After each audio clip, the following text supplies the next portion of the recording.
அண்ணனும் என்ன பிளான் பண்ணாலும் சரி, கார்த்திக் ஏன் அக்கா கழுத்துல தான் தலையை கட்டுவான். அதுக்கு நீ 10 லட்ச ரூபாய் பணத்தை தேவகி கிட்ட கொடுக்கணும். இன்னும் எவ்வளவு நேரத்துல? 24 மணி நேரத்துல. ஒரே நாள்ல இவ்வளவு காசை எப்படிமா நீ ரெடி பண்ணுவ? உன்னை நம்பி எவன் காசு தருவான்? யார் இருக்கா உனக்கு? எப்போ என் அண்ணனை திட்டம் போட்டு ஜெயிலுக்கு அனுப்புனியோ அப்பவே உனக்கு கெட்ட நேரம் ஆரம்பிச்சிருச்சு. நீ எங்க எவ்வளவு ட்ரை பண்ணாலும் சரி, உன்னோட அக்கா கல்யாணம் நடக்காது, நடக்கவும் விட மாட்டேன். நீ என்ன பண்ற நானும் பாக்குறேன். அண்ணா, அவன் இதை செஞ்சிருக்க மாட்டானே. அதுவும் இல்லாம அவங்க அப்பா இப்ப உடம்பு சரியில்லாம இக்கட்டான நிலைமையில இருக்காரு. இந்த மாதிரி நேரத்துல நாம இப்படி பண்றது நல்லா இருக்காது. கொஞ்சம் இறக்கம் காட்டி மன்னிச்சு விட்டுறலாம். வாடா வா. நீ ஏன் சொல்ல மாட்ட? ஜெயில இருக்கிறது என் அண்ணன்டா. என் அண்ணன் இவ்வளவு நாளா உன்னை நல்லபடியா பாத்துக்கிட்டார்ல, அதுக்கு காட்டுற விசுவாசம் இதுதானே? அப்படியெல்லாம் ஒண்ணும் இல்லைண்ணா.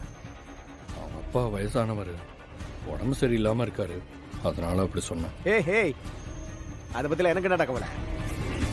அந்த ஆள் இருந்தா என்ன, செத்தா எனக்கு என்ன?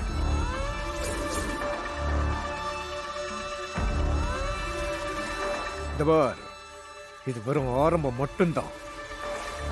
என் அண்ணனுக்கும் என் குடும்பத்துக்கும் இவ்வளவு பெரிய அவமானத்தை கொடுத்த உன்னை சும்மா விட மாட்டேன். உன்னையும் குடும்பத்தில் இருக்கிற ஒவ்வொருத்தரையும் பழி வாங்க வேண்டி. நான் ஆரம்பத்துல இருந்தே சொல்லிக்கிட்டு இருக்கேன், எனக்கும் இந்த கல்யாணம் நின்னு போனதுக்கும் சம்பந்தம் இல்லன்னு. நீங்க இதையே காரணமா காட்டி எங்க குடும்பத்துல இருக்கிறவங்களுக்கு பிரச்சனை பண்ணணும்னு நினைச்சீங்க. என்னடி பண்ணுவ? நான் என்ன பண்ணுவேன், எப்படி பண்ணுவேன்னு தெரியாது. ஆனா என் குடும்பத்துக்கு ஏதாவது வந்ததுன்னு வைங்க, நான் எந்த எல்லைக்கும் போவேன், என்ன வேணாலும் பண்ணுவேன். அது யாரா இருந்தாலும் சரி. ஏய், ஒரு பொம்பளை என் முன்னாடி குரல வசதி பேசுனதே தப்பு. இதுல என்கிட்ட சவால் வர வரலையா?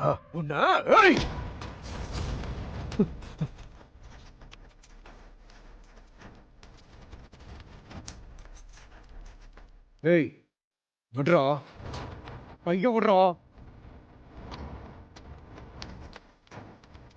ஐயோ விடுறா.